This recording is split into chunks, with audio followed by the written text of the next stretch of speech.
नमस्कार दोस्तों, आज का वीडियो कोई साधारण वीडियो नहीं है। आज मैं आपको पूरी डॉक्यूमेंट्री दिखाने जा रहा हूं। मजाक नहीं कर रहा, आज आप एक पूरी डॉक्यूमेंट्री फिल्म देखेंगे। असल में बात क्या है कि कुछ दिन पहले इस डॉक्यूमेंट्री की प्राइवेट स्क्रीनिंग होने जा रही थी दिल्ली में जर्नलिस्ट के लिए, लेकिन दिल्ली पुलिस ने जबरदस्ती आकर उसे रोक दिया, कहा कि परमिशन नहीं है और इस डॉक्यूमेंट्री को देखना बैन कर दिया। आप तो जानते ही होंगे दोस्तों कि ये पहली बार नहीं है ऐसा हो रहा हो देश में। इससे पहले बीबीसी की इस डॉक्यूमेंट्री पर बैन लगाया गया। फिर खबर आ रही है कि दिलजीत दोसांझ की नई फिल्म पंजाब 95 इंडिया में रिलीज नहीं हो पा रही है क्योंकि सेंसर बोर्ड परेशानियां कर रहा है। दिलजीत ने ट्वीट करके कहा कि अभी के लिए सिर्फ इंटरनेशनली रिलीज हो रही है बिना किसी कट्स के साथ। अब हैरानी की बात देखो, दूसरी तरफ कुछ ऐसी फिल्में हैं जिन्हें सरकार के द्वारा इतना प्रमोट किया जाता है कि उन्हें स्पेशल ट्रीटमेंट मिलती है।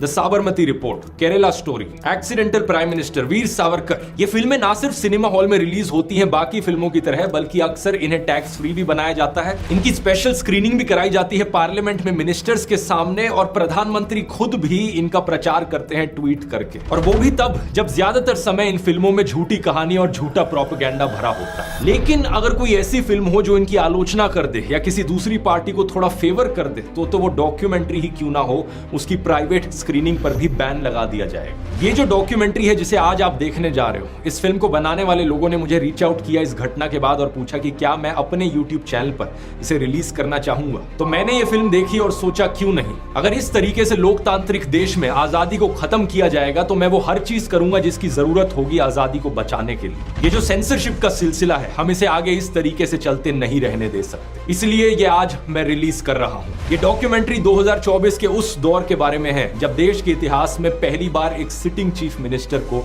अरेस्ट कर लिया गया था और एक ही केस में एक पॉलिटिकल पार्टी की सारी टॉप लीडरशिप जेल में डाल दी गई। और ये केस ऐसा जिसमें अभी तक कोई कन्विक्शन नहीं हुआ है और सुप्रीम कोर्ट ने बार बार डांट लगाई है ईडी और सीबीआई को। इस फिल्म का नाम है अनब्रेकेबल, और हालात इतनी खराब है दोस्तों कि इस फिल्म के डायरेक्टर वैसे तो इंटरनेशनल अवार्ड विनिंग डायरेक्टर हैं, लेकिन वो अपना नाम नहीं बताना चाहते क्योंकि उन्हें डर है कि इस फिल्म के रिलीज होने के बाद कहीं उन्हें हरासमेंट ना फेस करनी पड़े। तो आइए इसे देखते हैं। घर पर अपने पॉपकॉर्न बना लीजिए और इसे जमकर शेयर करना, ताकि इन लोगों को भी पता चले कि अगली बार लोगों के बोलने के अधिकार को, हमारी आवाज को, हमारे फ्रीडम ऑफ एक्सप्रेशन को दबाओगे तो जनता उसका मुंह तोड़ जवाब देगी।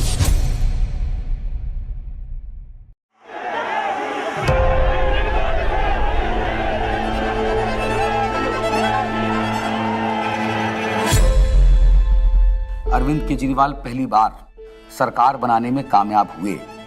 70 में 67 सीटें कोई सोच सकता है? 70 में 62 सीटें कोई सोच सकता है साहब?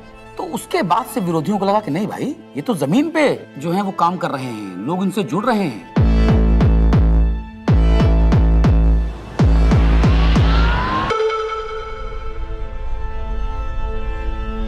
कहानी शुरू होती है तब से जहां से आम आदमी पार्टी ने पंजाब जीता। लोगों की भूख थी आम आदमी पार्टी की, उन्होंने कहा आम आदमी पार्टी हमें चाहिए, लोगों ने वोट दिया और पंजाब में आम आदमी पार्टी का जन्म हो गया। पंजाब के लोग जो हैं वो सच्चे बंदों को पसंद करते हैं और जिसके साथ दिल से जुड़ जाएं जुड़ जाएं।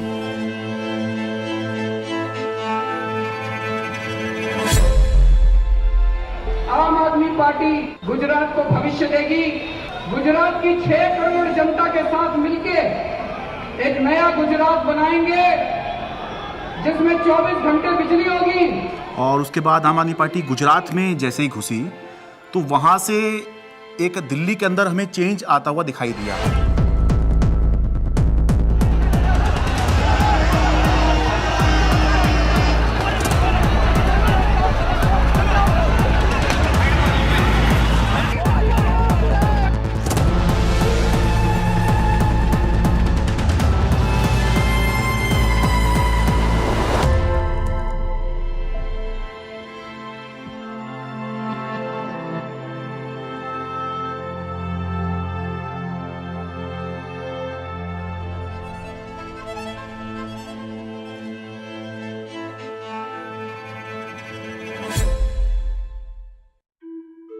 So it started, I think, with the arrest of Satyendra Jain ji, and मुझे लगता है कि ये स्ट्रैटेजी उनकी शायद रही होगी कि जो भी अरविंद केजरीवाल के सिर्फ आईज, ईयर्स, आर्म्स, हैंड्स, जो पूरी टीम है, कि अगर हम उस टीम को डिकैपिटेट कर देंगे तो हो सकता है कि काम रुक जाए।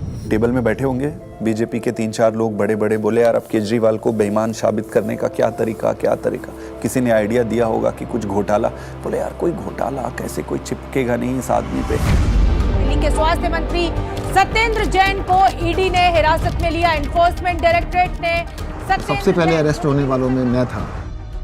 ऐसे तो कोई कर्म किए नहीं थे कि जेल चले जाएं। फिर मैंने कहा ऐसे कर्म भी नहीं किए थे मंत्री बन जाए। तो क्योंकि मुझको पूरा केस पता था तो मुझे लगा ठीक है, एजेंसी अगर अरेस्ट कर रही है थोड़े दिन में छूट जाएंगे। Why are they threatened by us? And the answer to me is very clear. आम आदमी पार्टी केवल एक सरकार या 10 नेताओं की पार्टी नहीं है। आम आदमी पार्टी एक सोच है। तब तक जो भी गिरफ्तार होते थे, पॉलिटिकल लोग भी जो गिरफ्तार होते थे, महीने में, 2 महीने में, 3 महीने में निकल के आ जाते थे। तब हमने ये नहीं सोचा था कि इतना लंबा चलेगा। अब ये जानकारी मिल रही है कि मनीष सिसोदिया को गिरफ्तार कर लिया गया है। इस वक्त की बड़ी सीबीआई बुलाया जाता था, ईडी बुलाया जाता था, उनके घर पे रेड हुई, उनके बैंक के लॉकर पे रेड हुई, दिल्ली सचिवालय में उनके ऑफिस में रेड हुई, उनकी यहाँ तक कि उनके पैतृक गांव में भी सीबीआई और ईडी वाले पहुँच गए थे। देखिए हमें तो पता था कि आम आदमी पार्टी के किसी भी नेता के पास एक भी पैसा नहीं है, और मेरे ख्याल से आज ही ईडी और सीबीआई को भी पता है। मैं तो खुश था कि दिल्ली में एक ऐसी शराब पॉलिसी बनाई गई है जिसमें एक मॉल में 27 शराब की दुकानें थीं, वो अब कम हो जाएंगी और सरकार को रेवेन्यू बहुत ज़बरदस्त मिलेगा। तो मैं तो खुश था कि अच्छी पॉलिसी बनाई गई है और कई राज्य इस पॉलिसी को देख रहे थे, पर अचानक इन्होंने चिल्लाना शुरू किया है तो स्कैम हो गया है। अगर एक अच्छी पॉलिसी को ये स्कैम करार देके सीबीआई और ईडी में केस रजिस्टर करा सकते हैं तो अब किसी भी हद तक जा सकते हैं। मनीष सिसोदिया को ईडी ने गिरफ्तार कर लिया है। तिहाड़ जेल में पूछताछ के बाद मनीष सिसोदिया को अब ईडी ने गिरफ्तार कर लिया है। इससे पहले सीबीआई ने उनको गिरफ्तार किया था और वो इसमें डीएमएलए में 2 ही कंडीशन में बेल हो सकती है। पहली कंडीशन या तो जो सरकार का इन्वेस्टिगेशन एजेंसी है वो कह दे कि केस नहीं। दूसरी कंडीशन बेल हो सकती है जब इन्वेस्टिगेशन एजेंसी द्वारा डाले गए सारे कागज जांच कर लिए जाएं। तो भाजपा की इन्वेस्टिगेशन एजेंसी क्या करती थी, लाखों की तादाद में कागज डाल दिए। अब जज साहब कितना टाइम लगाएंगे वो देखने को, 10 साल। हमने प्रोसीडिंग्स भी पूरी देखी थी सुप्रीम कोर्ट के अंदर, और सुप्रीम कोर्ट ने जो जिस तरह कमेंट्स किए थे उससे ऐसा लग रहा था कि ये केस कुछ है ही नहीं। सुप्रीम कोर्ट ने यहाँ तक कह दिया था कि आपका केस जो है ट्रायल के अंदर 2 मिनट में गिर जाएगा। किस तरह का केस आप बना के लाए हैं, क्योंकि सीबीआई के बाद मनीष सिसोदिया को ईडी ने भी गिरफ्तार कर लिया था, तो दोनों ही के अंदर जमानत उनको चाहिए थी। अब जब जैसे ही 30 अक्टूबर का दिन था, सुप्रीम कोर्ट ने बेल रिजेक्ट कर दी। जेल में पूछताछ के बाद मनीष सिसोदिया को अब ईडी ने गिरफ्तार कर लिया है। इससे पहले सीबीआई ने उनको गिरफ्तार किया था और वो तिहाड़ जेल में। सीधे चलते हैं जितेंद्र शर्मा के पास। जितेंद्र, बताइए, ईडी ने गिरफ्तार कर लिया है मनीष को? जी बिल्कुल, आप देखिए दूसरे दिन लगातार जो ईडी है वो मनीष सिसोदिया को अरेस्ट करके उनका टारगेट अरविंद केजरीवाल था। इनको ये लगा था, इनके कैलकुलेशन में, कि पार्टी के साइकी में फर्क पड़ेगा, लोग टूटते जाएंगे। तो इसका मतलब ये है कि डेस्परेशन के मापदंड पे तो भारतीय जनता पार्टी अपने लास्ट थ्रेशोल्ड पे पहुंची, और भारतीय जनता पार्टी की लीडरशिप भी उस थ्रेशोल्ड तक पहुंच गई कि अब और कोई तरीका नहीं है इनको जेल में डालने। बड़ी खबर यह है, आम आदमी पार्टी के सांसद संजय सिंह गिरफ्तार कर लिए गए हैं। आपके सांसद संजय सिंह की हो गई है गिरफ्तारी। ईडी ने करते थे संजय सिंह, उस पर कहीं ना कहीं एक बड़ी चोट फिलहाल आम आदमी पार्टी के लिए रहेगी, लेकिन राजनीतिक रूप से ये नुकसान तो है ही, लेकिन क्या सरकार का पक्ष रहेगा शराब नीति मामले में जब ये गिरफ्तारी हुई है, इसका भी इंतजार रहेगा। अब ये अपने आप में काफी ज्यादा तो भगत सिंह ने अपनी किताब में लिखा कि उनके छोटे भाई जब उनसे मिलने आए, फांसी की सजा हो चुकी थी तब तक, उन्होंने लिखा कि उन्हें ये फिक्र है हरदम नया तर्जे जफा क्या है। जफा मतलब अत्याचार। उन्हें ये फिक्र है हरदम नया तर्जे जफा क्या है, हमें भी शौक है देखें सितम की इंतहा क्या है। इस सरकार के ऊपर बिल्कुल फिट बैठता है कि ये सितम करने पे आए हैं और हम इनकी सितम की इंतहा देखना चाहते हैं। 2200 करोड़ रुपए की रिश्वत खिलाई अडानी ने। Nothing is going on record. 2200 crore रुपए की रिश्वत आपके अधिकारियों को। संजय जी, 2200 करोड़ की रिश्वत। संजय जी प्लीज। सर वो क्या बोल रहे हैं सर? वो आप इधर बोलेंगे कि उधर बोलेंगे? जिस तरीके से पार्लियामेंट में और पार्लियामेंट के बाहर अगर अरविंद केजरीवाल और पार्टी के वॉइस को एक स्ट्रक्चर करके जनता और देश के सामने रख रहे थे, बीजेपी उससे बहुत इरिटेटेड और फ्रस्ट्रेटेड थी। मैंने तो अपने घर के सामने एक बैनर भी लगवा दिया था कि फक्कड़ हाउस में ईडी का स्वागत है। अब कहानी जो है अलग लेवल पहुंच गई। अरविंद केजरीवाल भी ये बात समझ रहे थे कि जब एक के बाद एक नोटिस आ रहे हैं तो देर सवेर ईडी जो है उनको गिरफ्तार करने आएगी। हमारा एक व्हाट्सएप ग्रुप है पार्टी की लीडरशिप का, जिसमें एक खबर आई थी कि ईडी वाले अरविंद जी के घर पहुंच गए हैं 6 फ्लैगस्टाफ रोड पे। एंड मुझे याद है मैंने ओबरॉय के फ्लाईओवर के नीचे से फिर हमने गाड़ी का यू टर्न लिया था और फिर 6 फ्लैगस्टाफ रोड जो सिविल लाइंस में है वहाँ पे पहुँचे थे। मुझसे पहले सौरभ भारद्वाज पहुँचे थे वहाँ पे। इतने में उन्होंने बैरिकेडिंग दोनों तरफ कर दी, बट मैं बैरिकेडिंग से पहले ही जो है वो अंदर पहुँच गया था मैं। तो मेरे को अंदर से किसी का मैसेज आया which was very sad thing to imagine. Arvind Kejriwal ji अपना बैग पैक कर रहे हैं और एक मुख्यमंत्री अपने घर में ही असहाय है, आप सोचिए। और वहाँ जो पुलिस खड़ी है वो उसके लिए नहीं खड़ी है, वो इसलिए खड़ी है कि किसी और को आने नहीं देंगे। उसके यहाँ जो ईडी के जो अफसर हैं वो उसको कह रहे हैं कि अब आप बैग पैक कर लो, आपको अरेस्ट कर रहे हैं। ईडी दफ्तर ले जाया जा रहा है अरविंद केजरीवाल को। इस वक्त की बड़ी खबर, बड़ा अपडेट, अरविंद केजरीवाल को ईडी ने गिरफ्तार किया है और ईडी दफ्तर उनको ले जाया जा रहा है। जिस तरीके से अब दिल्ली के मुख्यमंत्री अरविंद केजरीवाल को ईडी दफ्तर ले जाने की तैयारी की जा रही है और ये माना जा रहा है कि अब ईडी दफ्तर में उनसे पूछताछ होगी और उनके सामने। जब से मैं जर्नलिस्ट बना हूं 17 साल से मैंने नहीं देखा किसी सिटिंग चीफ मिनिस्टर को अरेस्ट किया गया हो। तो मेरे मन में एक बात अंदर से आई कि पार्टी खत्म नहीं होने थी, सरकार नहीं खत्म होने थी। तो उस समय जो बाहर थे, जैसे संदीप पाठक बाहर थे जो संगठन के काम देखते हैं, हमारे जो कैबिनेट के जो साथी थे, आतिशी थी, सौरभ भारद्वाज थे, हमारे सोशल मीडिया के जैस्मिन थे। तो फिर हम सब लोग हमारे घर पे ही हमने सबको बोला, हम लोग वहीं धीरे धीरे वहीं गैदर हुए। अब ये देश को बचाने की लड़ाई है, तानाशाही के खिलाफ लड़ाई है और सभी मिलकर के लड़ेंगे और इस लड़ाई को जीतेंगे। कल 10 बजे भारतीय जनता पार्टी के मुख्यालय पर हम इसके खिलाफ प्रोटेस्ट शुरू करेंगे।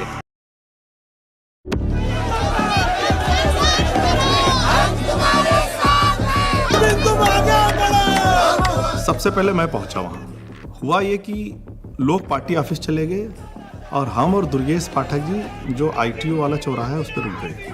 आईटीओ पे मैं जब पहुंचा तो मैंने देखा कि मेरे सामने ही आतिशी और सौरभ को अरेस्ट कर लिया गया।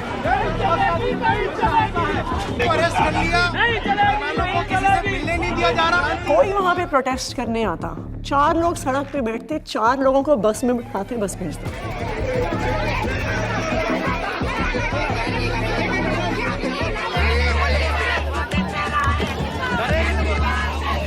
आईटीओ के ऊपर एक फुटओवर ब्रिज है, ऊपर अगर आप जाओगे तो मैं लोकेशन चेंज करता रहता था। तो कहीं एक जगह जाके ऐसे शांत खड़ा हो जाता था, फिर मैं देखता था कौन आ रहा है किधर से, तो मैं देखता था उधर से 20 लोग आ रहे हैं, तो उनमें से मैं पहचान जाता था। मोस्टली मैं ऑर्गेनाइजेशन में काम करता था तो सबके नंबर थे, तो मैं उनको फ़ोन करके बोलता था अभी रुक जाओ 10 मिनट, मैं जहाँ बोलूँगा उस डायरेक्शन में जाना।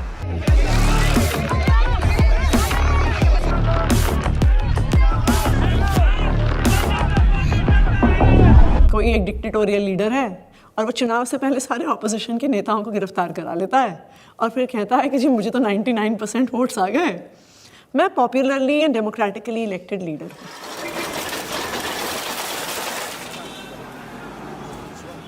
Can I have water? इसको इधर रख सकते हैं बगल में, इस टेबल को इधर रख दीजिए। 2013 में सबसे पहले लोगों ने हमें वोट क्यों दिया? हम तो कुछ भी नहीं थे, कभी कहीं सरकार नहीं चलाई थी, हम तो ये भी नहीं कह सकते थे हमने ये काम करके दिखा दिया हमें वोट दो। अन्ना आंदोलन किया था, तो अन्ना आंदोलन में लोगों ने देखा ये लड़के बड़े ईमानदार हैं, देशभक्त हैं, जिद्दी हैं, किसी चीज़ पे अड़ जाए तो करके रहते हैं। ये क्वालिटीज़ जनता को हमारी पसंद आई। इस क्वालिटी को वो ख़त्म करना चाहती थी बीजेपी, तो उन्होंने कीचड़ फेंकना चालू किया, करप्शन किया, केजरीवाल ने पैसे खाए, एक ताना बना बुना गया, लोगों को ज़बरदस्ती करके स्टेटमेंट्स दिलवाए गए, प्रेशराइज कर करके हमारे खिलाफ झूठे बयान दिलवाए गए। लेकिन कुदरत तो कुदरत है, ये क्या है, बीजेपी कुछ नहीं है कुदरत के सामने। हम लोग कुछ बाहर तिहाड़ के खड़े थे एंड आई रिमेंबर थिंकिंग कि एज ऑफ दैट टाइम हमारी कोर टीम के 5 लोग उस समय उस दीवार के उस पार थे। मेरे हाथ में बहुत कुछ नहीं था, सब ऊपर वाले के हाथ में था। और मैंने अपना अंदर समय बहुत मेडिटेशन करते हुए और गीता पढ़ के बिताया। वहाँ पे सबसे ज़्यादा जो चीज़ परेशान करती है वो होती है अनसर्टेनिटी। उस 17 महीने में एक बड़ा हिस्सा मेरे अंदर उस सिपाही की तरह छटपटाता रहा जो देख रहा था कि उसकी पूरी फौज बाहर युद्ध लड़ रही है, और वो सिपाही जो हमेशा युद्ध में फ्रंट पे होकर लड़ता था वो आज बैरक में बैठा हुआ है। मैंने प्रयास किया कि घर के लोग 6 महीने तक, जब तक मैं जेल में रहा, मैंने प्रयास किया कि कोई मुझसे मिलने के लिए यहाँ पे ना आए, क्योंकि कई बार परिवार के लोग सामने आते हैं मिलने के लिए तो मन में एक अनावश्यक कमजोरी पैदा होती है। तो मैंने इस चीज़ को अवॉइड किया।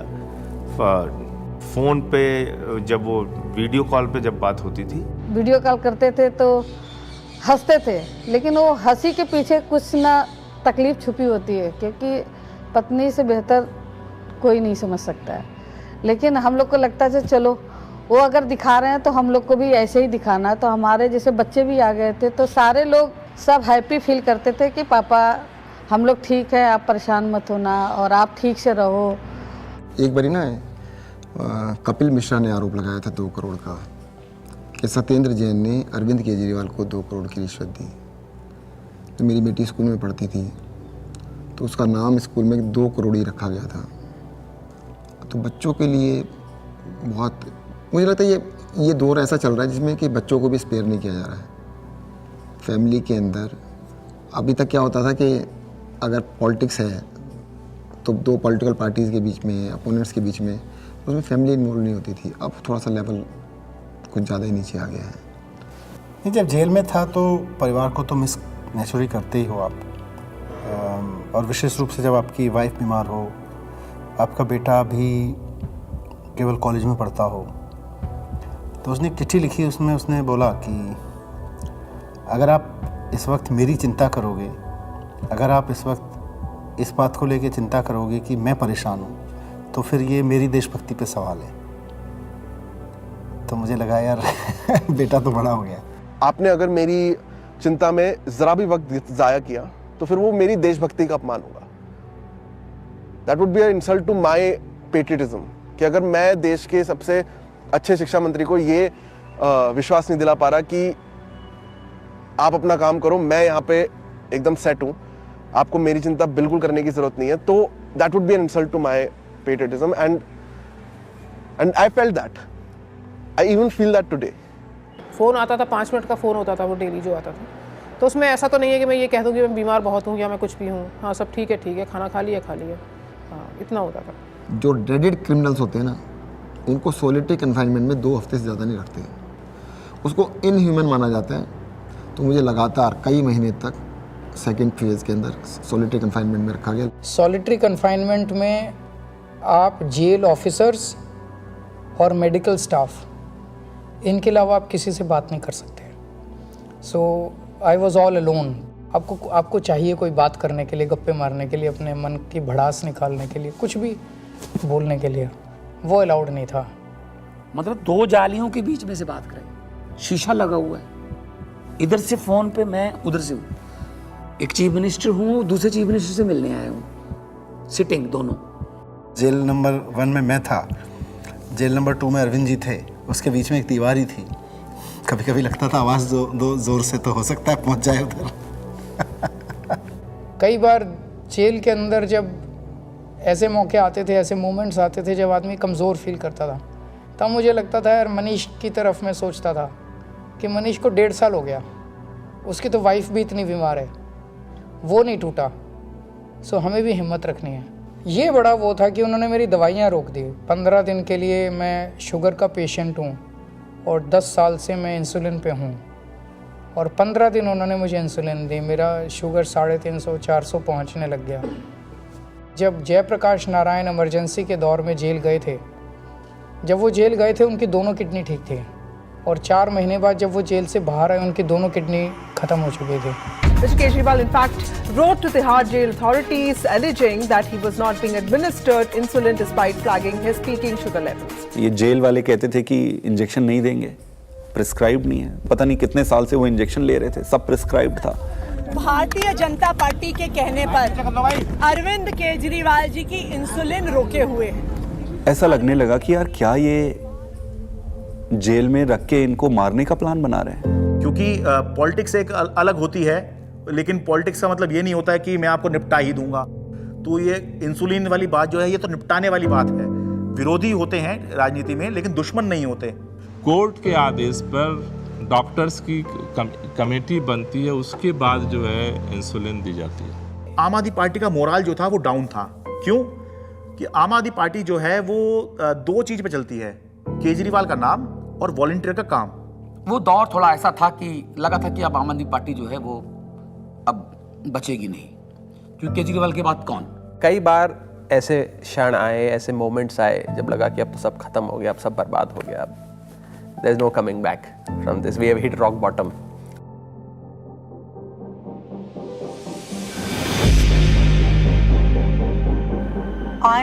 I really admire her for her strength.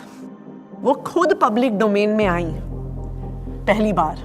मुझे लगता है कि शायद रामलीला मैदान में जब उन्होंने बोला होगा, that was probably the first time that she ever gave a political speech.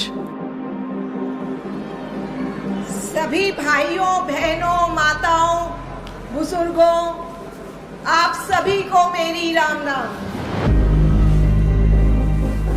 अच्छा, ओके। मेरे को तो समझ नहीं आ रहा था अरविंद कैसे संभालते हैं। मैं तो बार बार यही सोचती थी कि वो तो हमेशा इसी उसमें रहते हैं। It's such a turmoil, it is not easy. मेरी पत्नी ने आज तक कभी पॉलिटिक्स में पार्टिसिपेट नहीं किया था, कभी वो सामने नहीं आई, आपने कभी उनको नहीं देखा होगा। वो हमेशा शी एंकर्स द हाउस, लेकिन इस दौरान मजबूरी में उन्हें बाहर आना पड़ा, सामने आना पड़ा। कुछ प्लानिंग नहीं थी, इट्स जस्ट दैट कि मैं अरविंद जी से मिलने गई, उन्होंने कहा कि ये मेरा मैसेज पार्टी तक दे दो, क्योंकि ये एप्रीहेंडेड की पार्टी में तो बड़ी खलबली में जो भी है, उन्होंने एक मैसेज दिया और उस मैसेज की मैंने एक वीडियो रिलीज़ कर दी, अरविंद जी का मैसेज। तो वो स्लोली शायद एक एंकरिंग हो गई मेरी, और मेरा एक रोल डिफाइन हो गया, मेरी एक जिम्मेदारी डिफाइन हो गई। और जिस तरह से वो सारे पार्टी के सीनियर लीडर्स से, चाहे वो पंजाब के थे, चाहे वो देश भर के दूसरे राज्यों के थे, चाहे वो दिल्ली के थे, सबसे मिल रही थी, सबको हौसला दे रही थी और सबको एकजुट रखा उन्होंने, वो मुझे लगता है कि काफ़ी काबिल तारीफ़ है। उनके साथ जो है विधायकों की मीटिंग कराई गई ताकि सबका भरोसा बना रहे कि हाँ, घबराने की ज़रूरत नहीं है, अभी भी सब कुछ ठीक है। तो वो संवाद पार्षदों के साथ में, विधायकों के साथ में, मंत्रियों के साथ में, सांसदों के साथ में, ये सब सुनीता केजरीवाल ने ये सब किया। मुझे याद आ रहा है कि मार्च के शायद आखिरी दिन रहा होगा, दिल्ली के अंदर रामलीला मैदान में इंडिया ब्लॉक की एक बड़ी रैली हुई, और वो रैली इसलिए हुई कि एक तरफ अरविंद केजरीवाल को गिरफ्तार किया था, मौजूदा मुख्यमंत्री को गिरफ्तार किया था, देश में ऐसा पहली बार हुआ। दूसरी तरफ झारखंड के मुख्यमंत्री हुआ करते थे, उनको गिरफ्तार किया गया था। तो दिल्ली में आम आदमी पार्टी ने इसकी अगुवाई करी, इस इंडिया ब्लॉक की रैली की, और रामलीला मैदान में बड़ी रैली हुई।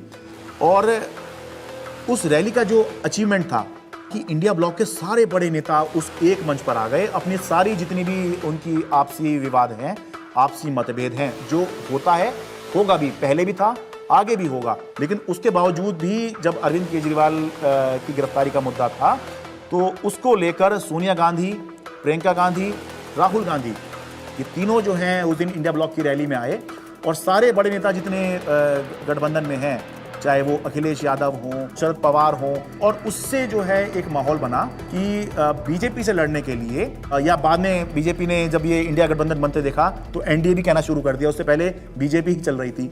एनडीए से लड़ने के लिए एक इंडिया ब्लॉक जो है वो अब बन गया है, जिसमें मिलके जो है बीजेपी को चुनौती दे सकते हैं। भारतीय जनता पार्टी इसलिए इस मॉरल वॉर को हार गई क्योंकि हमारे तमाम नेताओं के गिरफ्तार होने के बावजूद भी हम एक दिन भी डिफेंसिव नहीं थे। ये जेल भेज दें, कितने मुकदमे हमारे पे रोज चल रहे हैं, कोर्ट की तारीख आती है, जाते हैं, भुगतते हैं, पुलिस वाले आते रहते हैं, SHO बदलते रहते हैं, रोज़ मुकदमे होते रहे। आम आदमी पार्टी का जो DNA है वो भारतीय जनता पार्टी के आगे झुकेगा नहीं, दबेगा नहीं, रुकेगा नहीं, और आम आदमी पार्टी इसीलिए जिंदा है। एक अहम मुकाम जो था इस संघर्ष का तब आया जब अचानक से 2 अप्रैल को सुप्रीम कोर्ट ने संजय सिंह को जमानत दे दी। संजय सिंह को जमानत मिल गई है। आम आदमी पार्टी के सांसद संजय सिंह को जमानत मिल गई। जश्न का वक्त नहीं है, जंग का वक्त है। संघर्ष के लिए तैयार हो जाओ, जम के लड़ेंगे और लड़ेंगे।